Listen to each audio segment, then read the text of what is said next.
नमस्कार मित्रांनो, मी राजेंद्र गायकवाड तुमचे या यूट्यूब चॅनलवरती स्वागत करतो.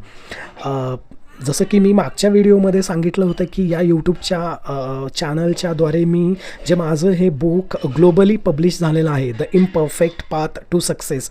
तर हे बुक काय आहे, तर याची प्रत्येक चॅप्टरची जी काय थीम आहे किंवा त्या चॅप्टरमध्ये काय आहे, त्या प्रत्येक प्रकरणामध्ये, तर मी प्रत्येक व्हिडिओच्या द्वारे तुमच्यापर्यंत स्ट्रेट फॉरवर्डली मराठीमध्ये पोहोचवण्याचा मी प्रयत्न करत आहे. तर आत्ता हा व्हिडिओ आहे ज्यामध्ये मी पहिल्या चॅप्टरमध्ये काय सांगितलेलं आहे तर त्याचा उलगडा करणार आहे. तर ह्या बुकचं जे पहिलं प्रकरण आहे तर ते आहे नेव्हिगेटिंग लाईफ विदाऊट कंपास. म्हणजे ज्यावेळेस आपण आयुष्यामध्ये आपल्या पुढे चालत असेल किंवा आयुष्यामध्ये पुढे जात असेल तर सेल्फ अवेअरनेस म्हणजे आपण साधारणपणे आत्मभान म्हणू शकतो, तर त्याचा किती महत्त्वाचा वाटा आहे आपल्या आयुष्यामध्ये, तर तो मी सांगण्याचा प्रयत्न केलेला आहे. म्हणजे सेल्फ अवेअरनेस जर तुम्ही बघितलं तर सेल्फ अवेअरनेस म्हणजे जस्ट लुकिंग इनसाइड अस, की आतमध्ये मी कोण आहे हे बघणं आहे. की बरेचदा आपण बघतो बाहेर काय चाललं आहे, याच्या आयुष्यामध्ये काय चाललं आहे, त्याच्या आयुष्यामध्ये काय चाललेलं आहे, इथं आपण खूप कंपॅरिझन करतो की हा कुठपर्यंत पोचला, तो कुठपर्यंत पोचला, इथंच आपण बऱ्यापैकी विचार करतो. बट सेल्फ अवेअरनेस ही अतिशय महत्त्वाची जी गोष्ट आहे की ही आपल्या आयुष्यामध्ये असणं गरजेचं आहे, ज्याच्यामध्ये आपण आपल्या आतमध्ये डोकावून बघतो की मी कोण आहे, ॲज अ राजेंद्र कोण आहे. सेल्फ अवेअरनेस म्हणजे फक्त हेच नाही की मी कोण आहे हे बघणं, तर माझे थॉट्स काय आहेत, माझ्या भावना काय आहेत, विचार काय आहेत आणि माझी कृती काय आहे, तर हे बघणं म्हणजेच सेल्फ अवेअरनेस आहे. तर हा सेल्फ अवेअरनेस सांगण्यासाठी मी एक सुंदर असं एक सीन क्रिएट केलेला आहे. सीन इन द सेन्स एक ड्रॅमॅटिकली किंवा एक फिक्शनल म्हणू शकता तुम्ही, एक काल्पनिक पद्धतीचं एक तिथे दृश्य निर्माण केलेलं आहे. म्हणजे मी सांगितलेलं आहे की आपण एक मुलगा आहे आणि जो तो कसा का होईना बट एक घनदाट जंगलामध्ये तो गेलेला आहे. त्याला माहीत नाही तो कसा त्या घनदाट जंगलामध्ये गेलेला आहे, की इतकं घनदाट आहे, तिथं अंधार आहे, इवन सूर्यप्रकाशसुद्धा थोडा थोडा त्याच्यापर्यंत पोहोचतो. जंगली प्राणी आहेत, त्यांचे आवाज येत आहेत आणि तो अतिशय घाबरून गेलेला आहे मनामधनं. त्याला काहीच कल्पना नाही की मी कुठे जाणार, कसं बाहेर जाणार त्या जंगलामधून, आणि खूप भीती आहे. आणि अशी भीती असतानाच कुठून तर एक जंगली प्राणी त्याच्या अंगावरती धाव घेतो आणि एक लचका घेऊन तिथून निघून जातो. तो कसाबसा त्या लचक्यामधून सावरतो आणि बघतो तर त्याला एक मोठं लचका म्हणजे जखम झालेली असते आणि त्या जखमेमधून रक्त हे वाहत असतं. समहाव भीती ऑलरेडी होती आणि त्यातून एक लचका काढून एक जंगली प्राणी गेलेला होता. तर तो त्याचा शर्ट फाडतो, तो शर्ट त्या जखमेवरती लावतो आणि कसा तरी तो रक्तप्रवाह थांबवण्याचा प्रयत्न करतो.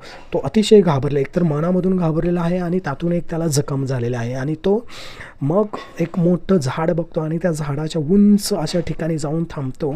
रात्र होते, बरेचसे आवाज येतात प्राण्यांचे आणि त्याला खूप घाबरलेला आहे आणि त्यातून त्याला एक लचका बसलेला आहे आणि रक्त कसं बसं थांबलेलं आहे. रात्रभर तो विचार करत होता की आता कशा पद्धतीने आपण या जंगलामधून निघायचं, आणि तो खूप ब्रेन स्टॉर्मिंग करतो, खूप विचार करतो की कसं आपण बाहेर पडायचं. तर ही एक सुंदर अशी कल्पना मी त्या बुकमध्ये मांडलेली आहे.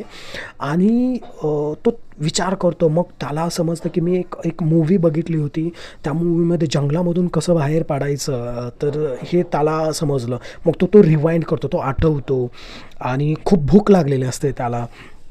तो सकाळपर्यंत कसाबसा तिथे थांबतो. सकाळ होती, थोडी सूर्याची किरणे त्याला दिसतात. तो खाली उतरतो, बघतो आवाज येत नाही, कुठे कोणी नाही, सायलेंट वातावरण आहे. तो खाली उतरतो, बघतो खूप भूक लागलेली असते. एक छोटंसं झाड त्याला दिसतं, तिथं काहीतरी फळं असतात. माहीत नाही ती फळं शरीराला चांगले आहेत किंवा नाहीत, बट भूक खूप लागलेली आहे, काहीतरी ट्राय करायचं आहे. मग तो काय करतो, ते फळं घेतो, थोडं चाखतो, कारण त्यालाही माहीत नाही ते चांगलं आहे किंवा नाही.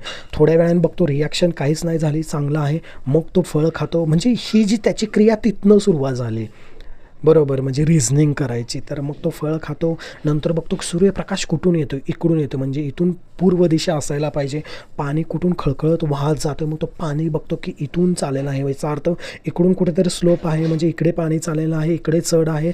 तर ह्या सगळ्यांचा तो तिथून विचार करायला सुरुवात करतो आणि फायनली 2 ते 3 दिवसानंतर हे सगळे गोष्टी केल्यानंतर मग त्याला एक रोड सापडतो आणि तिथून समहाव तो त्या जंगलाच्या बाहेर येतो. खरं तर हे जंगल बघायचं जर झालं तर हे जंगल म्हणजे हे आपलं आयुष्यच आहे बरं का. आपल्या आयुष्यामध्ये आपण असा गुरफटून गेलो की आपल्याला माहीत नाही आपलं आयुष्य कसं चाललं आहे. आयुष्यामध्ये जसं मी म्हटलं की आयुष्याच्या या जंगलामध्ये खूप काही जंगली प्राणी आहेत. जर तुम्ही बघाल तर सेल्फ डाऊट, म्हणजे मी खरं करतोच का, माझी समर्थ एक सेल्फ डाऊट आपण म्हणतो, किंवा मनामधली जी भीती म्हणतो, हे एक एक जंगली प्राणी आहेत आयुष्यामध्ये. मग मी करू शकतो का नाही, माझी मनामध्ये असणारी भीती एखादी गोष्ट करण्यासाठी. तर हे जे आहेत हे जंगलामधले जे काही जंगली प्राणी आहेत तर त्यांचे आवाज आहेत. अरे तू करू शकत नाही, तुझ्याकडे कॉन्फिडन्स नाही आहे, हे तुझ्याकडून होणार नाही, मी तर कॅपेबल नाही आहे. हे जे थॉट्स आहेत, हे थॉट म्हणजेच त्या जंगली प्राण्यांचे जे काही आवाज आहेत ते.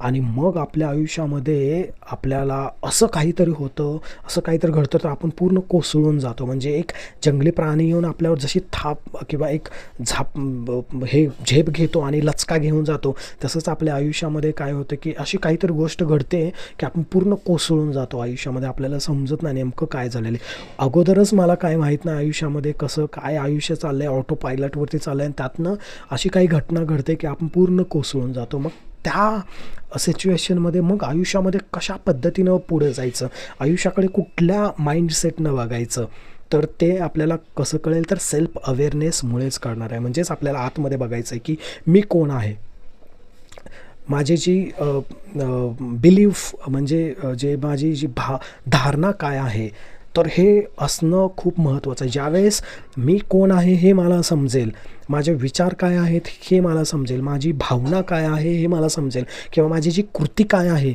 हे ज्यावेळेस मला समजेल, त्याच वेळेस मी त्याच्यावरती विचार करेल आणि त्या कृती, त्या भावना, ते विचार मी कुठंतरी बदलण्याचा प्रयत्न करेल. आणि मला समजेल की मग मी आयुष्यामध्ये कुठं आहे, या विचारामुळे, या कृतीमुळे, या भावनेमुळे मी या आत्ता माझ्या आयुष्याच्या या वाटेवरती आलेलो आहे. त्यामुळे सेल्फ अवेअरनेस हे खूप गरजेचं आहे. तर हे सेल्फ अवेअरनेस मी पहिल्या प्रकरणामध्ये तुम्हाला सांगण्याचा प्रयत्न केलेला आहे. हे मी व्हिडिओमध्ये इतक्या व्यवस्थितरित्या सांगू शकत नाही, बट ज्यावेळेस तुम्ही रीड कराल तर त्यावेळी तुम्हाला डिटेलमध्ये त्या गोष्टी मिळून जातील. तर हे पहिलं प्रकरण इथे झालेलं आहे. तर मी तुम्हाला दुसऱ्या व्हिडिओमध्ये दुसऱ्या प्रकरणाबद्दल सांगेल की सेल्फ अवेअरनेस ज्यावेळेस मला कळेल की का गरज आहे सेल्फ अवेअरनेसचे, तर आयुष्यामध्ये पुढं जात असताना मी कोण आहे, माझे स्ट्रेंथ काय आहेत, माझे विकनेसेस काय आहेत, मी कशा पद्धतीने, माझे थॉट्स काय आहेत, माझे इमोशन्स काय आहेत, माझी कृती काय आहे, हे समजून घेणं हे अतिशय महत्त्वाचं आहे. जोपर्यंत तुम्ही हे समजून घेणार नाही तोपर्यंत तुम्ही आयुष्यामध्ये तितकंसं म्हणावं तितकीशी प्रगती करणार नाही. त्यामुळे ही गरज आहे सेल्फ अवेअरनेसची, म्हणजे आत्मभान, मी कोण आहे हे समजून घेण्याची ही आत्ताची गरज आहे. आणि जोपर्यंत तुम्ही समजून घेणार नाही तुम्ही कोण आहे, तोपर्यंत तुम्ही काय करू शकता हे तुम्हाला कळणार नाही. त्यामुळे तुम्हाला आयुष्यामध्ये जर पुढे जायचं असेल तर तुम्ही कोण आहे हे जाणून घेणं अतिशय महत्त्वाचं आहे. का महत्त्वाचं आहे हे मी तुम्हाला सांगितलेलं आहे. तर कसं जाणून घ्यायचं हे मी पुढच्या व्हिडिओमध्ये तुम्हाला सांगणार आहे. That is the journey of self awareness, जो दुसरा चॅप्टर आहे माझ्या बुकचा त्यामध्ये. तर आपण भेटूया पुढच्या व्हिडिओमध्ये. तोपर्यंत धन्यवाद. Take care. बाय.